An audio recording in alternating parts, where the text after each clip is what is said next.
Thank you for listening to Depictions Media Radio.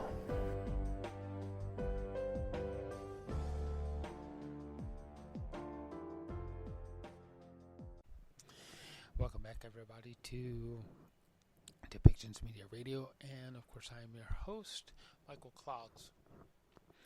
And the next segment we're going to be listening to is an update from Public Health Officer of British Columbia, Dr. Bonnie Henry, and the Health Minister, Adrian Dix, of course, on COVID-19. During this briefing, they're going to be talking through modeling, and which they have updated again because of Omicron and different things that are happening. There are some things that they are going to talk about with incidental testing because somebody gets checked into the hospital. Otherwise, that they're giving them a COVID test and people are coming up positive for COVID-19, and some of the various reasons why they may be checking into the hospital could be any number of reasons, from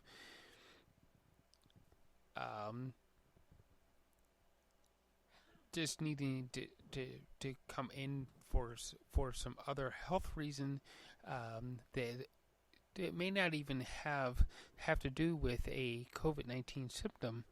To some things are due to pregnancy. They're being checked in because they're about to deliver a baby, and people are being tested and found to be positive for COVID-19. There are some questions around collecting that sort of data. While in one hand it could be very useful, but on the other hand, if not reported correctly, is it going to just put fear into people, thinking that there's more virus out there than what there really is? So we have to be very careful when we listen to this sort of things, that just because you may test positive for the virus, meaning that you have come in contact with the virus, doesn't necessarily mean that you're going to get sick. You're going to wind up in the ICU, and that you're going to wind up very seriously and possibly terminally sick. That does not actually mean that. It means that the virus is settling into our communities, and it is something that we're going to have to learn to live with. And there are a lot of tools out there to help us deal with those things. Pick and choose the tools that are going to help your situation for the particular day and for your particular lifestyle. So they're also going to be talking about hospital availability and healthcare and shortages on healthcare workers. Now, it has been reported to us through different sources in our neighborhood and Surrey, BC, that there have been a lot of delays in 911 calls where people have been placed on hold and while trying to report an emergency, or after they've called in and registered the call for and they're told that the ambulance is going to be on the way to pick them up, where there have been up to 3-hour delays.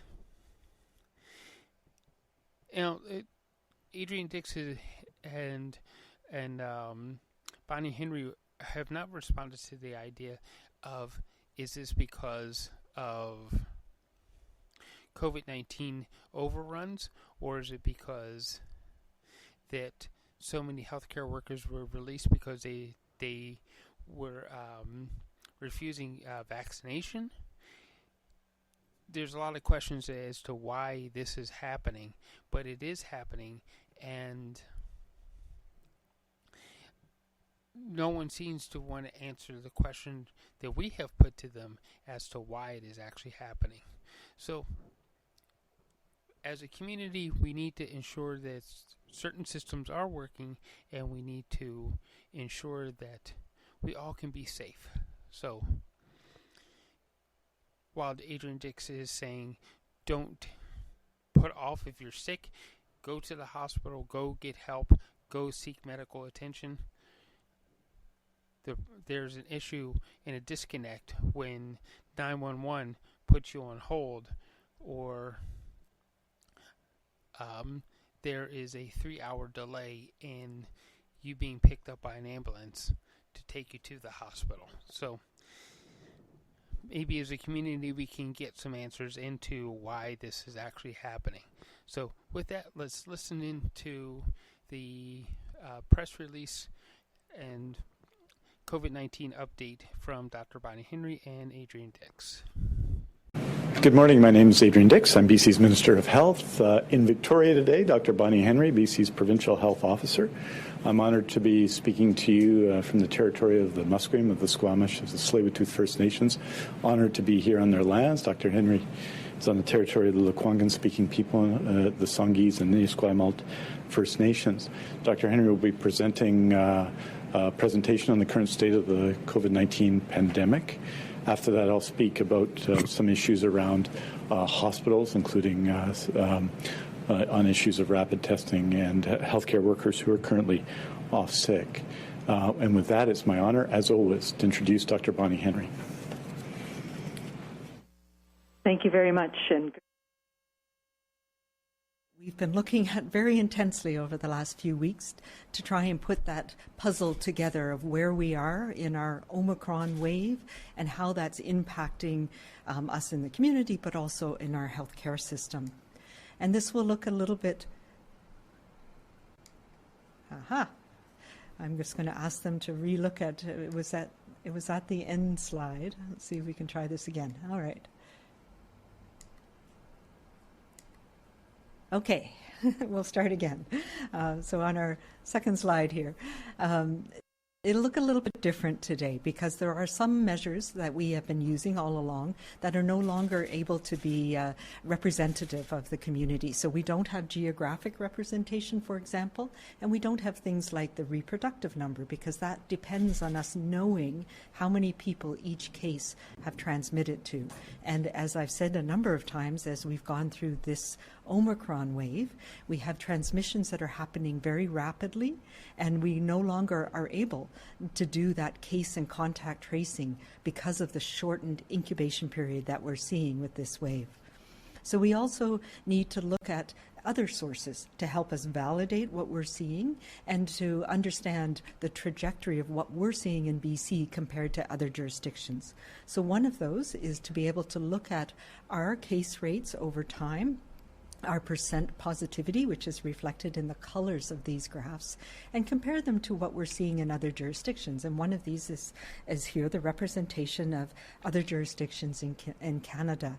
And so the height of our peak reflects the PCR testing. So we've been at the capacity of our PCR tests for a number of weeks now as Omicron has really transmitted in our communities. But it does give us a sense, because we've been monitoring PCR testing over time, it does reflect the change in the patterns over time. Our test positivity has been very high, and it's been in the 20s for the last little while.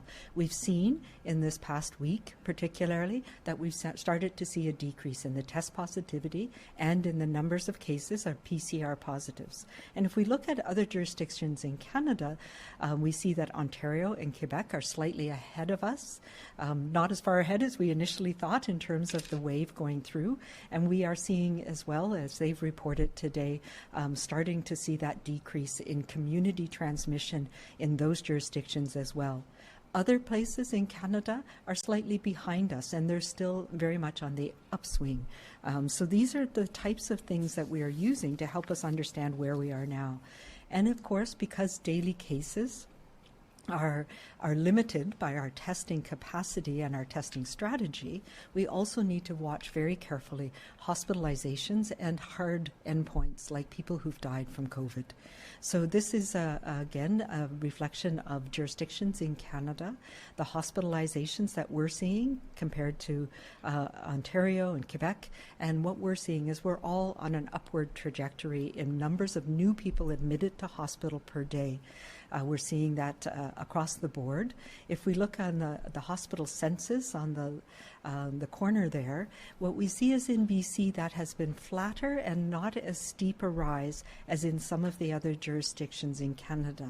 And I believe, and from data that I'll show you, part of that is because of the measures that people have taken in British Columbia, the measures that we put in place in December to try and slow things down and try and prevent hospitalizations, also reflects who is in hospital. And I'm going to talk a little bit more about that and why we focused our booster dose program, for example, where we did.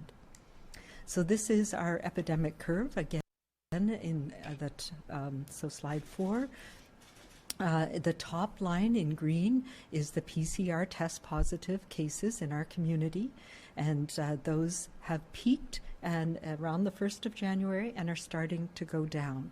So we think that we hit the peak of community transmission in British Columbia probably this past weekend.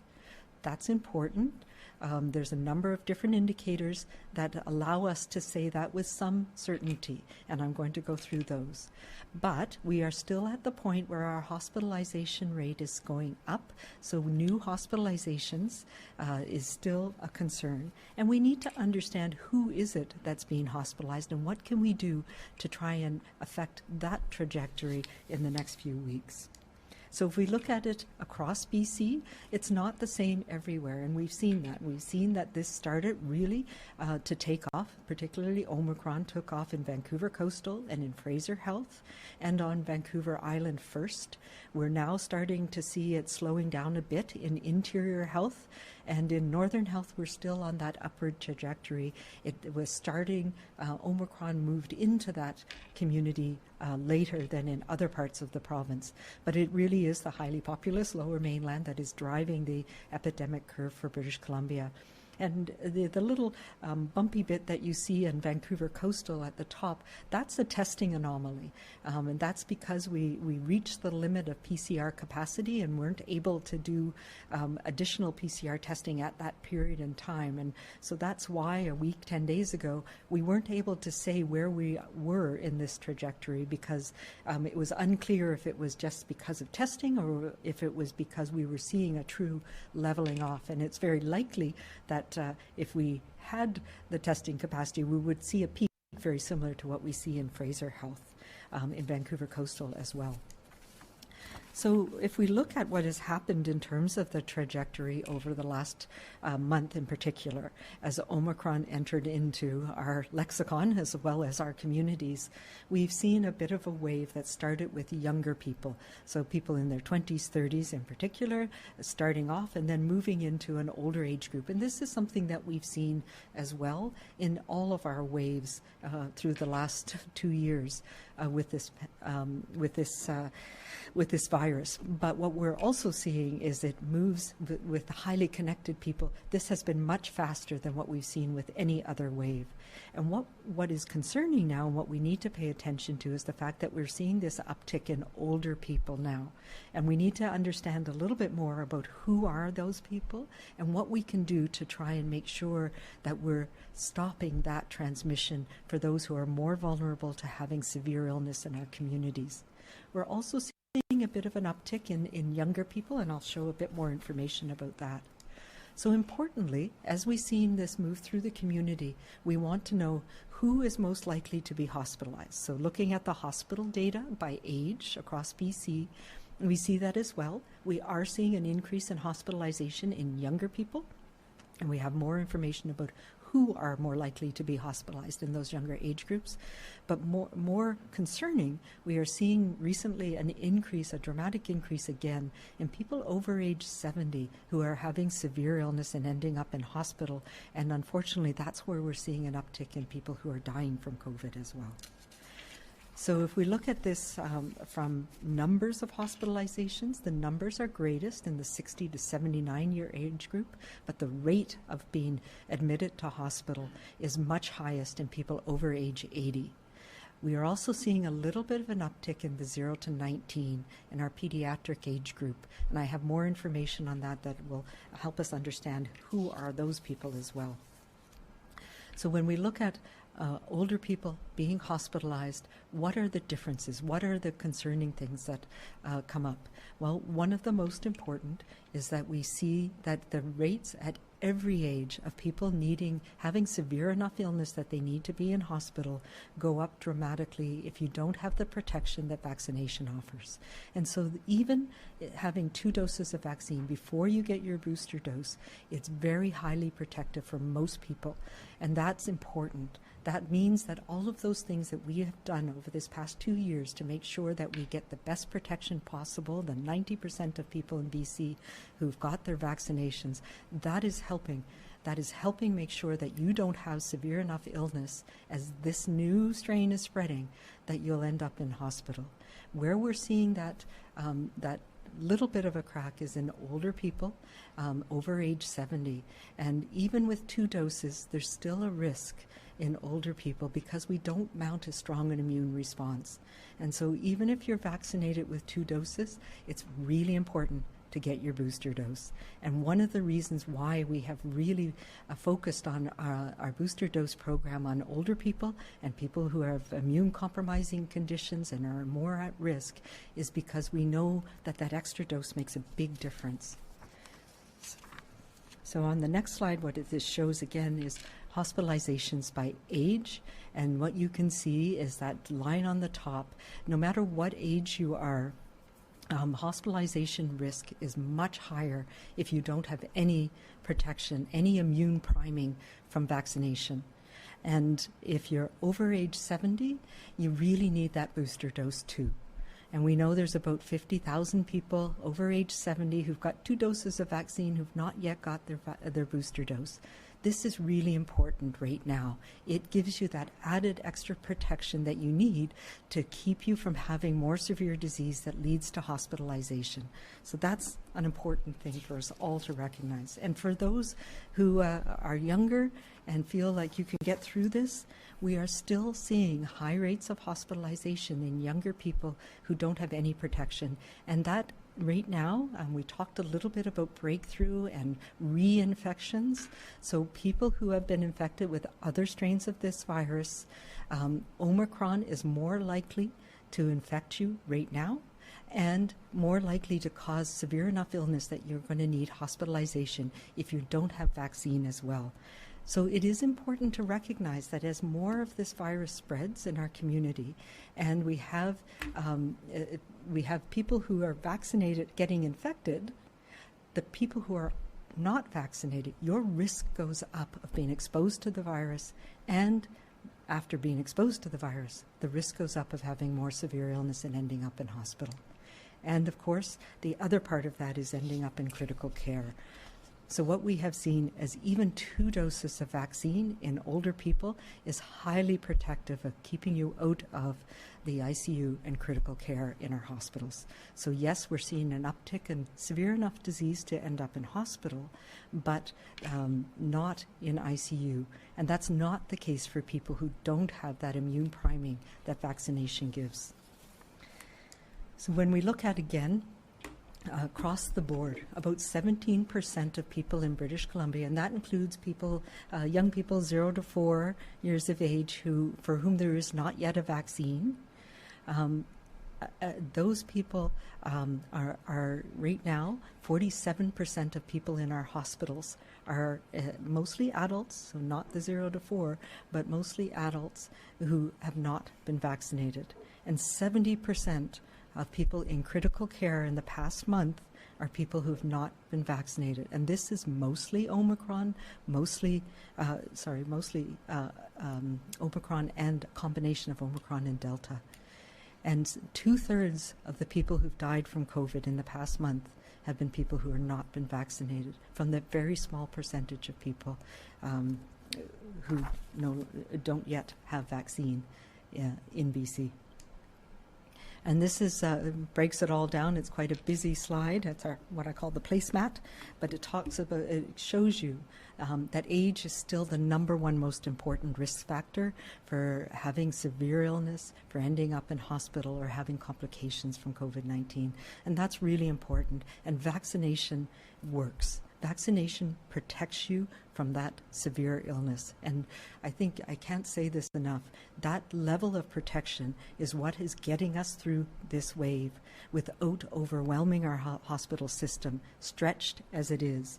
And as I mentioned, the risk profile has changed for people who don't have that protection on board, because we know that even if you're vaccinated, this Omicron is causing infections in vaccinated people, which means that extra protection unvaccinated people had from the community being protected is no longer there. So if you don't have a vaccine on board right now, if you don't have that immune stimulation, that protection, you're at much higher risk than you were even 2 weeks or 6 weeks ago.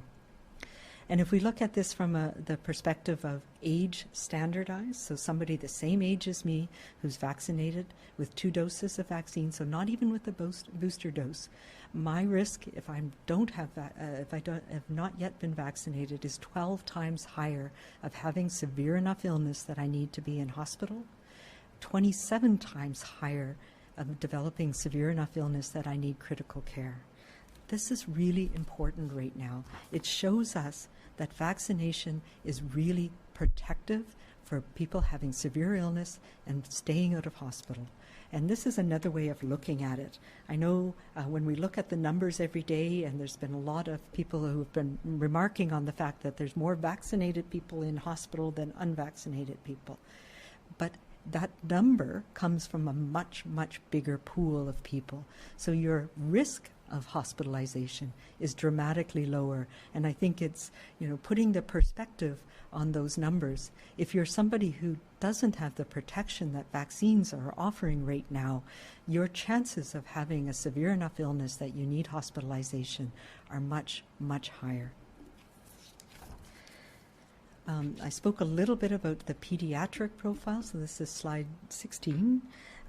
We have seen an increase just this week in younger people ending up in hospital and needing hospital care. And there's been 9 admissions this week in the 0 to 4 age group and 2 each in 5 to 11 and 12 to 17. Thankfully, we have not seen any of these children yet requiring critical care, and we've got no new deaths in this age group. But this reflects again the fact that this virus is spreading widely in our community, and how important it is for all of us around young people, 0 to 4 particularly, young people, making sure that we're vaccinated to do the best we can to protect them from transmission. We know that the case rates are higher when you don't have vaccine, and the same goes for children as well. We've only had 1 case of a child hospitalized who's been vaccinated. So it offers you protection as a child yourself for children over age 5. But it also makes sure that we do our best to try and reduce the risk of transmission to others. And it is really important for us to pay attention to that right now. I will say that with Omicron, we're seeing a different pattern for younger people. It's more of an upper respiratory illness. We saw this in the U.S. We're seeing this in other jurisdictions, and we've been watching it here and talking to our pediatric colleagues. It's what they're seeing as well, that it behaves more like some of the other respiratory viruses in triggering things like asthma and airway disease and bronchiolitis in young children. So that's most commonly the reason why they're in hospital after infection with COVID, and now mostly Omicron. But I will say we do have other respiratory viruses that are circulating this year and are causing illness in young people and in long-term care homes. Last year we didn't see very much of influenza, RSV. We didn't see very much of anything. And partly that's because of international travel and all the measures that we're taking. So the things that we do make a difference in preventing these other infections as well. What we have seen this year is quite a large increase in respiratory syncytial virus, much more like what we would see on a normal respiratory virus season. We still have a little bit of influenza, not a lot this year, but it is out there. And it is causing illness in young people. It's one of the most common reasons, RSV particularly, while younger children are being admitted to hospital over the last couple of months, in addition to the small number that we're seeing related to COVID.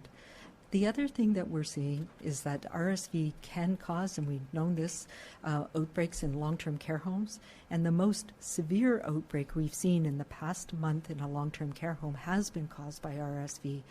So those measures that we have in place to protect long-term care homes, they do protect against this as RSV and influenza as well. One of the things I will say is that with so much virus circulating, we have a lot of milder illness caused by Omicron primarily in long-term care homes across the province. And we're working with the long-term care homes, working with residents and families to make sure that the measures that we take are proportional to the change in illness that we're seeing. Partly because we have so much good protection of residents with the booster doses in long-term care homes, and Omicron itself is causing a much milder illness in long-term care for the most part. So those are things that we're working through with the long-term care homes right now. So understanding the new reality that we're in, this new wave of Omicron, and how it has changed is something that we've been adjusting to and trying to make adjustments for over the last few weeks. And this is the whole genome sequencing pattern that we've seen across the province since the pandemic started. And what we can see is the red there is Omicron. And it has rapidly replaced Delta in a much shorter time frame than we've seen any of the other variants emerge and replace over time. And that has meant that it is a different game that we're in now. It's a different pandemic, and we've had to adapt and adjust and make these changes with the imperfect information that we have, and in real time, essentially. So we've seen this replace here in BC in about 4 weeks, which is similar to what we're seeing in other jurisdictions, where it's about 4 to 5 weeks for Omicron to come in and rapidly replace other strains that are circulating. It's not the same across the province. What we saw is it emerged first in Vancouver Coastal and Fraser and Island Health, and moved very quickly there. Little bit later in Interior Health, but now has mostly replaced Delta there, and a little bit later in Northern Health, although it is replacing Omicron. So what does that mean for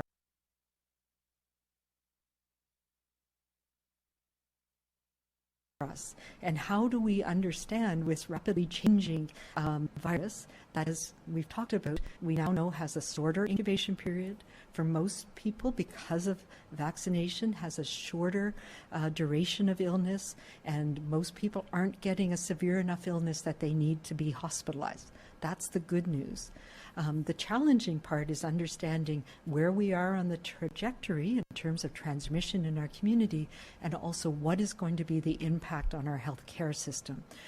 The important things that help us getting through this pandemic, recognizing that transmission in the community and impact on the healthcare system is now affected by 2 things. One is numbers of people in hospital, how long they stay there, but also the fact that this is infecting healthcare workers. And even with illness that doesn't make me go to a hospital myself, healthcare workers having to be at home recovering from their illness has led to staff being off ill in higher numbers than ever before in this pandemic. So in trying to understand that, we've been looking at models, and we look at analogies from other communities and other parts of the world, as I've mentioned before. So one of the things we're looking at is how is our trajectory comparing to other jurisdictions where Omicron has become the dominant variant in a very similar pattern, a very similar time frame.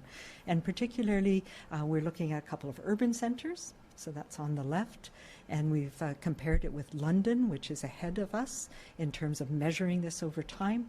Washington, D.C. and New York City are good representations of this, the movement of Omicron over time. And we can see that our populated urban areas are following a very similar trajectory. And particularly if we look at Vancouver Coastal, I mentioned there's that flattening, bumpy bit. We saw a very similar thing in London as testing capacity was reaching limits there.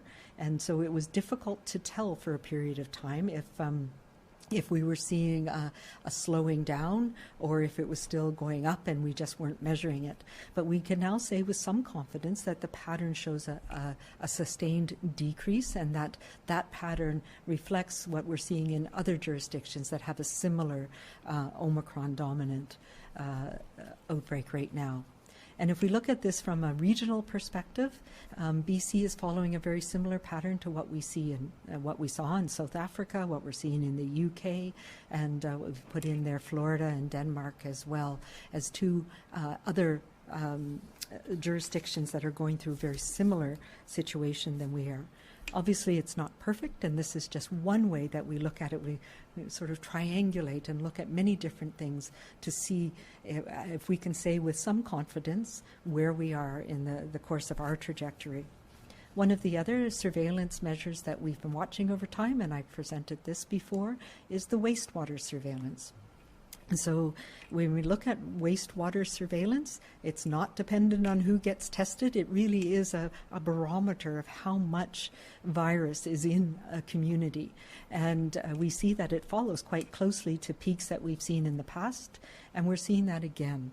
The concentrations of the virus that we're finding in the wastewater surveillance that has been ongoing for over a year peaked around the first week of January, which is very similar to the data that we're seeing from the PCR testing, which is very similar to the other surveillance measures that we've been looking at, and that we're now on a decreasing trajectory of concentration. Certainly not back down to the levels that we were seeing in Vancouver Coastal and Fraser in the summer, for example, but on that downward trajectory. So this gives us more confidence that we are, at least in terms of transmission in the community, we've reached the peak and we're starting on that downward trajectory. Of course, the other really important things is the impact on our hospital system. Over time, we've also always been looking at hospital occupancy. So this is census. So this is on a day-by-day basis, how many people are in a hospital in BC with a positive COVID test. This is an overestimate of the number of people who are in hospital because of COVID, but it helps us understand the impact on our healthcare system, in particular on the hospital system. And we've been following this over time. We can see that there's been an increase. Particularly, we were at a nice low at the end of November, and then as Omicron moved into the community, we've started to see this increase on top of the residual increases we had from the Delta wave that we were dealing with most of the fall. And on the very bottom, there is the dark blue is critical care. So that's census, number of people in critical care with a COVID positive test. And this is something that we've been following very carefully, and as we have rapidly changing situations, it's a more important daily measure of the impact on our healthcare system.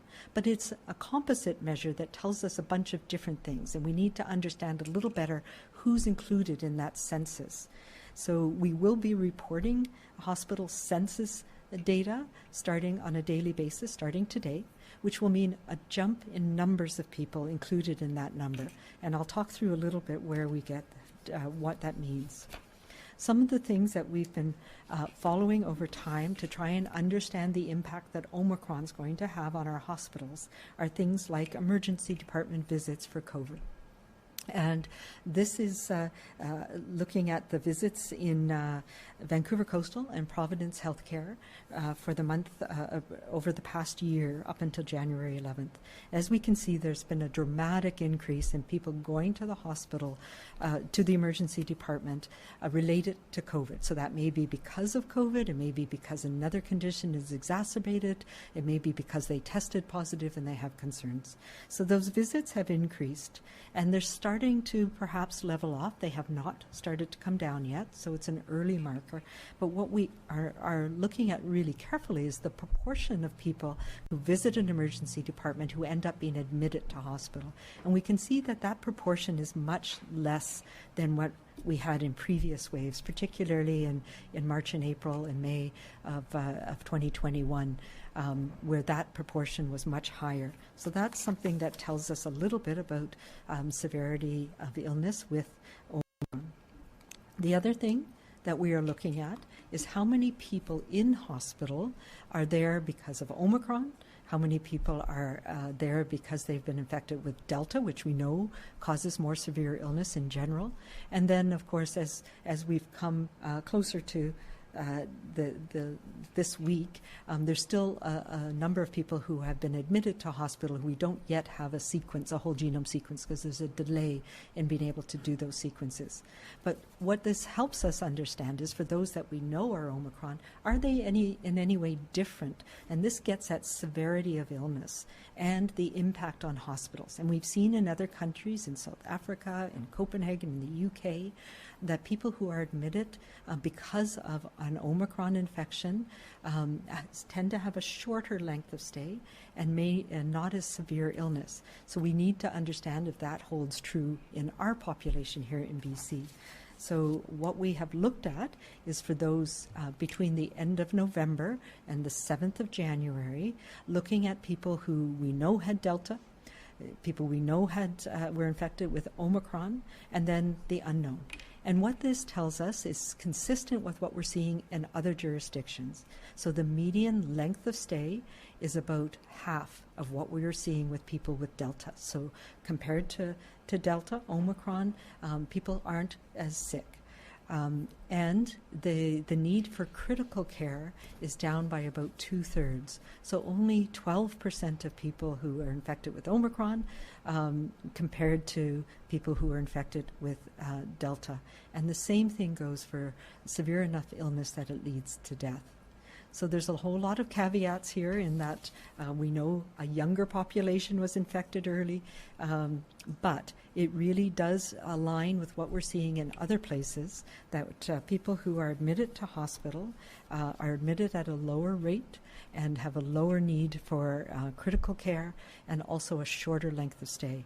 And so those unknown people, if we look at the pattern that we're seeing in that 358 people who were admitted in the last 7 days, many of them are still in hospital, and so we can't say anything about length of stay yet. But they are more reflective of what we're seeing with Omicron. So that's telling us that we're starting to see the Omicron impact on our hospitals. And so we need to know, one, is it because of COVID and Omicron that they're being admitted? Or is it an incidental finding? And then we need to have an understanding of how long this trajectory is going to go. So we've been trying, as we have across the country, to try and separate this. This has not been as important an issue before Omicron. Because there is so much transmission in the community, we are now finding that people are being incidentally testing positive. What that means is they're being admitted for something else. Most commonly, we're seeing it people admitted for surgery, people admitted to labor and delivery, or to medical wards, mental health issues, who are being screened with a test on admission to hospital, and those tests are turning up positive. So they're not being hospitalized because of the impact of COVID, either directly or indirectly from exacerbation of other illness, but they're being found incidentally. And this is something we've been trying to tackle I mentioned this before with my colleagues across the country. Ontario presented some data this week on how they're looking at it. This is tricky to get to because it really means we have to do a chart review of every individual case, and we're trying to find a way to automate it so we have a better sense.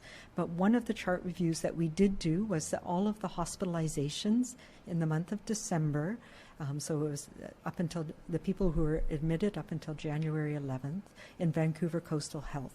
And this gives us a representative sample of what we might be seeing in other places. And we have been working with each health authority, and it probably is about the same in each health authority.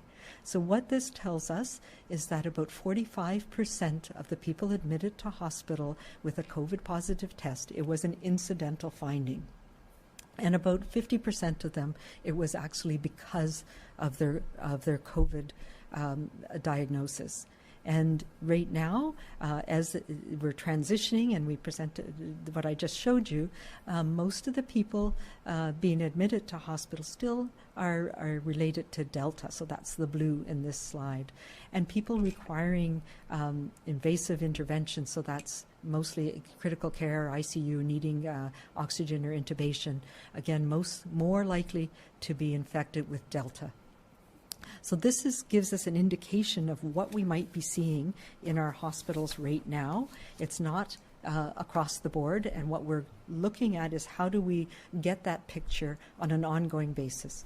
So what we are going to be reporting in our daily hospital numbers will be that composite number of hospital census. So today, yesterday I think it was about 534 was in our hospital, people in hospital. Starting today, we'll be using the census numbers, and that will jump up a little bit. It'll be about 600 and some. And there's a couple of reasons for that. One is because it includes all of these different people. So it includes people related because of COVID. It includes people who are incidentally found to have COVID-19, and it includes people who were part of an outbreak or a cluster in a hospital, so they acquired it while they were in hospital for something else. It also includes people who are hospitalized because of social circumstances, and people from out of country or out of province who are hospitalized in BC. So it is the overall overestimate of the impact of COVID, but it does represent the impact on the burden of COVID-related illness in our hospitals.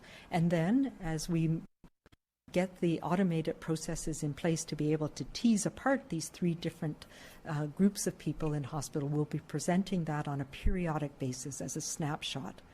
And I know this sounds complicated, but we know that about 30 to 40 people have been admitted a day, and there's an equal number of people that are discharged from hospital. So it's a very fluid situation, and people move into critical care and then back onto the ward and then are discharged. And so it's a challenging to try and keep up with that transition on a day-to-day basis. So what we'll be presenting is the overall hospitalization census, and then on a periodic basis, as we're able to try and automate it, we'll be breaking it down. But right now, about 45% of the people in hospital at this point are people who are incidentally found to have COVID. It does have an impact on things like infection control practices in the hospital, but it does also give us a measure of where we are in terms of impact. We will also be, so part of the reason why we had presented hospitalization the way we did from the very beginning was linking it with our line lists so we can understand severity of illness. How many people in BC who have a diagnosis of COVID-19 end up in hospital at any point in their illness? And that's really important for us to know because it helps us understand the severity of COVID as we're progressing through this pandemic. But that is because it means linking of data. It's a little bit delayed. And so right now where we have rapidly increasing cases, and this was something that became apparent when we started to have rapidly increasing cases in the interior in the summer, those measures can be, there can be a gap and a delay in understanding that. So we're going to be presenting the census on a daily basis, and then weekly we'll be looking at that severity index in more detail. So what does this mean for where we are going and the impact? We've seen that in the community we're on that downward trend. We need to keep it there, which means we need to continue to hold the line and do what we're doing to try and prevent us being a source of transmission further in the community. But we also need to understand what we can do to infect hospital census. So we looked at our modeling and taking into account the same rates of transmission. So this is what we call the scenario, the higher transmission scenario.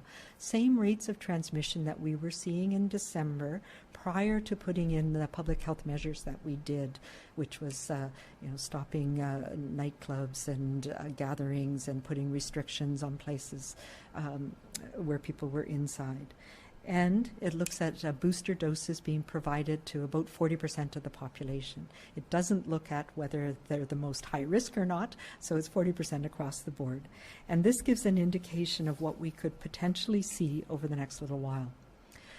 It also takes into account, and this aligns with what we are seeing in other jurisdictions, that once you see the peak of transmission in the community, there's a lag of about a week before you see the peak of new admissions to hospital. And then there's a lag of about another week before we start to see a decrease in hospital census. And this model, the bottom on the purple line, it takes into account Delta, the fact that we're still seeing people hospitalized with Delta. The green line is the Omicron impact, and the black dots are where we are right now, and then the orange line at the top is the composite, the total of both of those.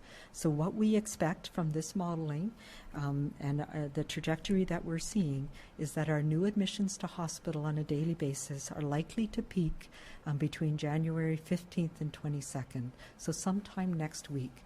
So a lag of about a week after we've started to see that peak in community transmission. And with a lower transmission scenario, so this is the taking into account that we put in place some public health measures very rapidly in December as we started to see cases dramatically increase, and before we knew all of the information about severity and who was most affected, if we have that lower transmission, it blunts the peak of hospitalizations, but it spreads it out a little bit more. So the peak might be a little bit later next week. Again, this doesn't take into account. So this is just new admissions, and we'll watch this very carefully, but we expect them to start to decrease, hopefully by mid to end next week. And then about a week after that, we'll start to see a decrease in our hospital census. So this tells us that we need to keep doing what we're doing right now, and that it's going to be a challenging few weeks on our hospitals. We know that this is the peak is coming at the same time that we're still seeing healthcare workers off ill and not being able to go into work. And we've been working very closely in every hospital, every community, to make sure that we can try as best we can to support as much as we can. The measures that we took in December to do things like stopping of non-urgent surgeries, backfilling, health human resource management, putting all of those protocols in place are to try and get us through this next few weeks that are going to be the most challenging yet on our healthcare system.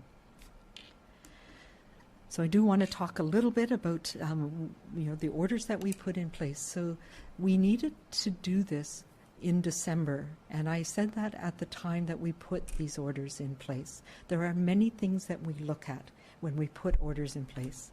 One of them are the factors related to the virus, the transmissibility, how much of it is circulating in the community. And when we were, December 18th is when we had our first Omicron. By that next week, we were seeing it dramatically increase, and we were seeing transmission rates explode in our communities. And that's when we had to think down the line, what does that mean in terms of potential for people ending up in hospital? And you've seen some of the modeling that has shown that the potential could have been quite dramatic even before now. That's one of the things. Then we also look at what are the settings where this virus can transmit more readily, and who is in those settings and what are they doing. So that's where wearing a mask becomes more important. That's where if you're seated and wearing a mask versus exercising vigorously or singing or yelling, whether you're in an indoor environment versus an outdoor environment, whether it's crowded or less crowded, whether you're quiet, your own personal risk and vaccination status. Those are all things that we take into effect. And the fact that we know that vaccine card made a difference in terms of who was in some of these settings, because we were able to understand vaccination status of people in the settings. Plus we look at things like prior outbreaks, what we had seen in patterns over the last 2 years, and transmission change, where they were highest. And that led to us putting in the restrictions that we did around bars and nightclubs, where it's an indoor environment, and gyms as well, and fitness centers, indoor environment with vigorous exercise, or where you're not wearing masks. So the risk profile in those settings is much higher, where we've seen outbreaks in the past, many outbreaks and chains of transmission from those areas. We've also put in, as you know, restrictions on gatherings and events, some of which were stopped for the period of time, others where we put in increased capacity limits for those where people are seated and masked and not moving around. And, of course, really important, recognizing that because there's a lot of this virus in the community and because we have a high level of vaccination, many people will have asymptomatic or very mild symptoms, and they may not recognize it. So that's where things like COVID safety plans in businesses, like the plans we have in schools and daycares and childcare centers, are really important, because it means that you're wearing a mask in those settings. It means there are other measures in place to try and prevent transmission that look at all of these risk factors above. So that is the state of where we are right now in terms of this wave of the pandemic. I will also share that we have been adjusting and trying to understand in real time from multiple sources what's going on and what we need to do. We also need to adjust our measures, and we are making changes to our testing guidance, as we've talked about, but the starting point for all of us remains unchanged. If you're feeling unwell, stay home and stay away from others, and if you're struggling with your illness, seek medical care. If you're a close contact of somebody who you know has COVID, you need to self-monitor and limit your interactions. Wear a mask. If you have mild symptoms, you don't need to get tested, but you need to stay home until you're well enough to resume your regular activities. And of course, you're encouraged to inform your workplaces, schools, or childcare, but you don't need to contact public health. But you need to avoid high-risk settings if possible when you are ill. So it's not the time to go visit older members of your family. But you also need to follow COVID safety plans in your workplace, in your school, in your childcare. If you develop symptoms and are high risk, or live or work in a high-risk setting, then you do need to get tested. And that's what we are preserving our testing capacity for right now. And you need to follow public health guidance, including requirements for self-isolation based on vaccination status, so staying home for 5 days if needed. Given the rate of transmission at this time, testing should not be the indicator to be cautious and to take care. And the data that we've shown, there are some people that need to take care because there's a lot of virus in in our communities right now still. So if you are older, if you are somebody who's going through cancer treatments, if you're on immune suppressing drugs, you do need to take those extra precautions, and we need to take extra care with those people in our communities and our families who are in that category as well. We will, of course, to continue to monitor and adjust as we learn more in the coming days and weeks. My message to everybody today is that we all need to remain vigilant, and we must also use our common COVID sense now. This is different, but it is not something that but it is still something that we know how to handle and we know what to do. This is the respiratory season, which means we have COVID.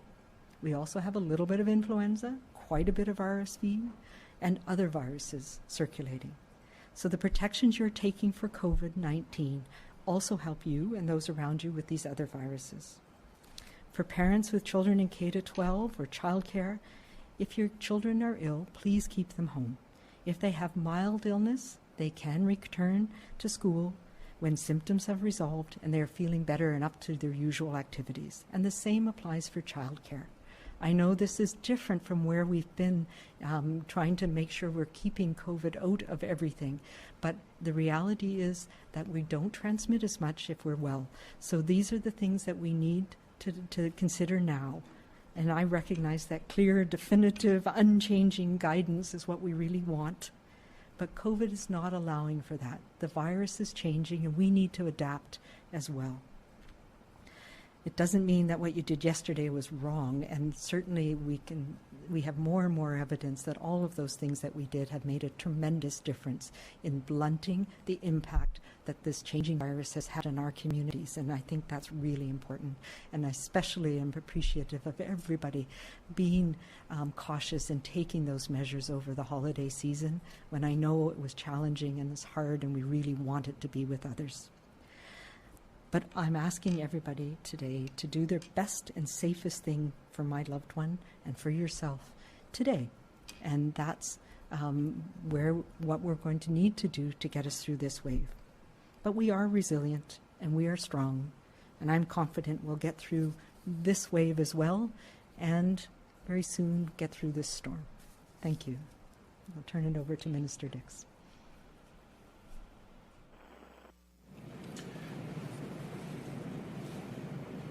Thank you very much, Dr. Henry. And I wanted today to follow up, first of all, by saying that the presentation, PowerPoint presentation by Dr. Henry will be available on the BC CDC website, on government websites, and we'll be sharing it on social media channels as well, because it is useful. I know for people it's sometimes difficult when these are presented and you're watching, say, on television, to see or to spend time with the information that's provided. So that will be available shortly.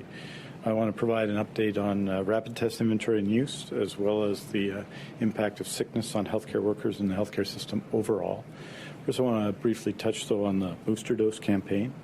Over the last week, from January 6th to 13th, 319,752 booster doses have been administered in BC, an extraordinary achievement. Yesterday, a record number, 58,685. That's not all doses, that's just booster doses in that period. And I think it was 57,723 on Wednesday. In addition, 378,825 appointments have been made.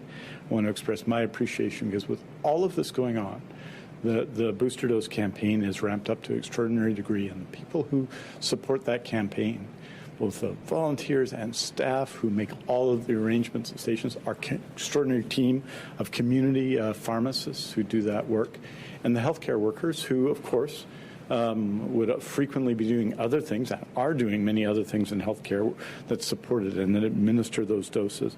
It is an exceptional success. And as the presentation by Dr. Henry underlines, the decision to focus first on those who are most vulnerable is justified now by the evidence, as we expected would be the case and as is the case in terms of providing protections. One of the most important groups, including was clinically vulnerable people who have massively responded to an early invitation to get their booster doses. But in particular, those over 70. Right now, approximately 77 or 78% of all those over 70 have received their booster dose, and about 85% of those eligible. When you think about it, there are 7 or 8% of people over 70 who've not received their initial, who are not vaccinated. So 85% of those are eligible. But that said, there are still a significant number of people in risk groups who we are urging to get their booster, to call today, to go online today, to book your appointment today. There are appointments available in all health authorities in BC in the coming period, and we need you to book your appointment today. What the evidence showed, it's shown starkly by Dr. Henry, is the need for people in this category. There are currently 53,000 people in the 70 and over category who have received invitations to book. To be clear, the response has been overwhelming and has been positive, but 53,000 who have received invitations and have not yet booked. And I'm speaking to those people today, and people such as me, people with type 1 diabetes who are otherwise clinically vulnerable, to respond and to book your booster appointment today if you have not already done so. This is important for you, for your family, and for your health equally. All those, and it's shown again starkly in this period of Omicron, all those who are still unvaccinated, haven't received their second dose or are partially vaccinated or who are still unvaccinated. Now is the time to get vaccinated. You cannot see more starkly the result of that and the importance of that. I'm going to say that approximately 155,000 children 5 to 11 have been vaccinated with the special pediatric vaccine provided for them, and that number continues to grow. But that it is an opportunity as well today for parents to register their children. About 190,000 have been registered to date. But I think it's critically important, particularly if you're in that category, particularly if you're over 70, particularly if you're clinically vulnerable, particularly if you have some immune suppressing condition that affects you, to be careful right now and to book your booster dose today. I cannot, I hope, be more clear than that. We've also been closely monitoring sickness levels across health services, especially in hospitals, in long-term care, and home support. And I wanted to brief you and bring you up to date on those numbers. We provided some numbers on Monday, and I wanted to bring you up to date with more information. I can report that for the period January 3rd to 9th, across all health authorities, 21,517 total healthcare workers were off sick due to illness of all kinds, including COVID-19. And as Dr. Henry says, there are a number of other respiratory illnesses. And of course, there are many other reasons why people would be off sick. From January 10th to 12th, 11,010 total healthcare workers were off sick due to COVID-19 or other illnesses in this period. So a relative stability, because the weeks are somewhat different. January 3rd to 9th included a statutory holiday and 2 weekend days. So relatively the same level, but a very high level. I think what everyone who's analyzing this would like to know is, well, what's the base for that?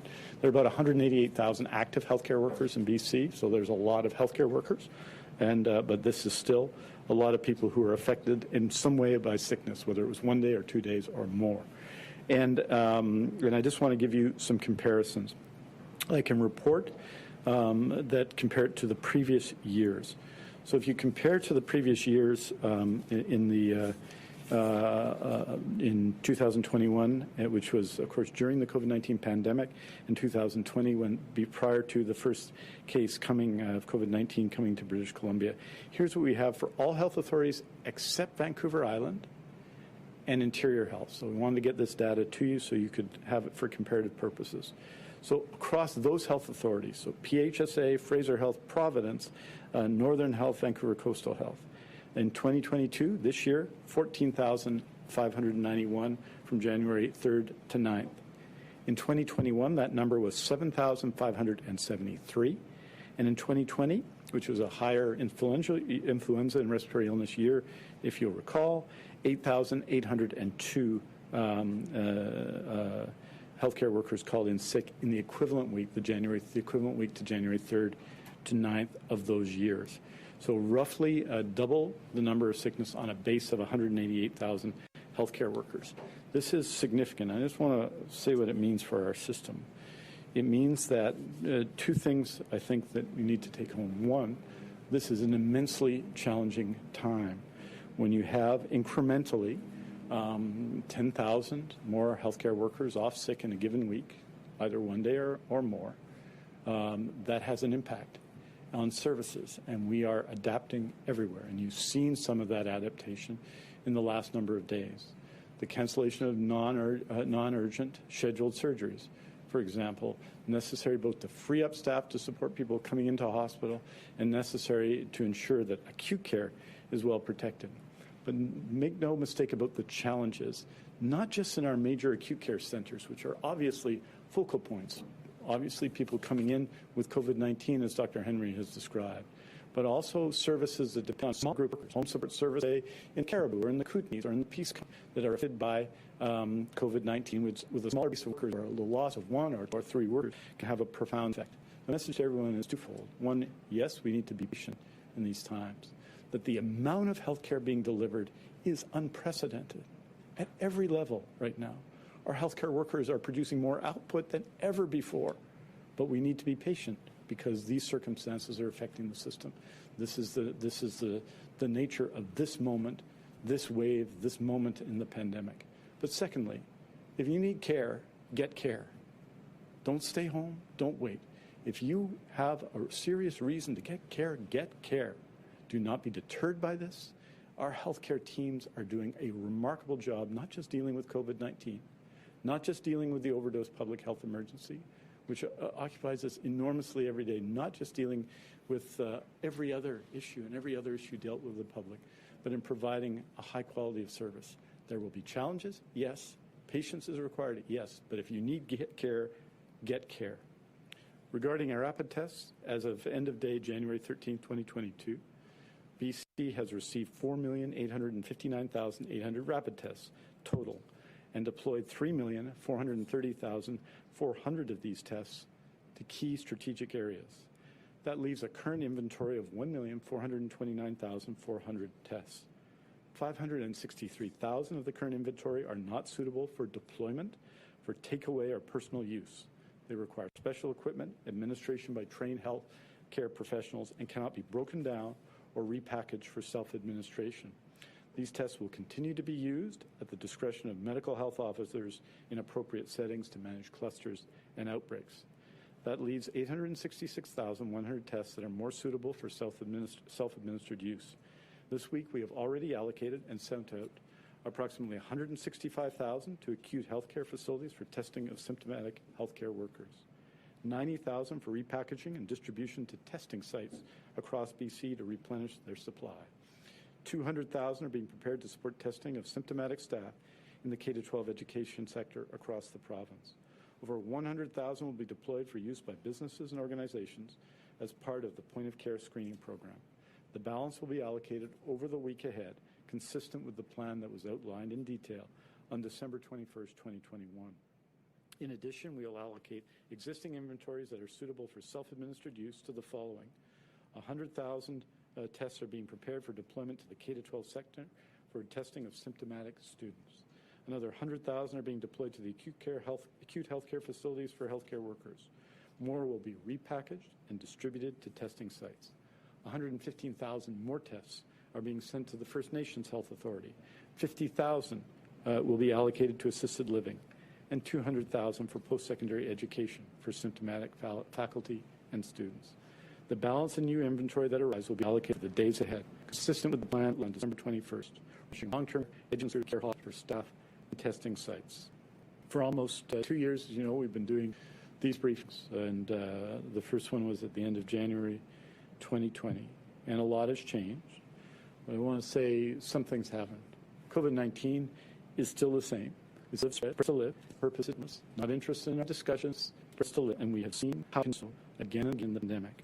The opportunities we give to COVID-19, secondly, are essential to its survival.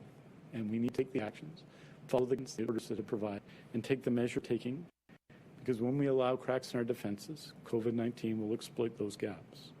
Third, one of the great assets is frankly, our public health teams, who have been exceptional. The Provincial Health Office, led by Dr. Henry, the BC Centre for Disease Control, all of our teams have been exceptional. The guidance they provided, the work they have done unfailingly, every day, 7 days a week, is a huge asset to British Columbians.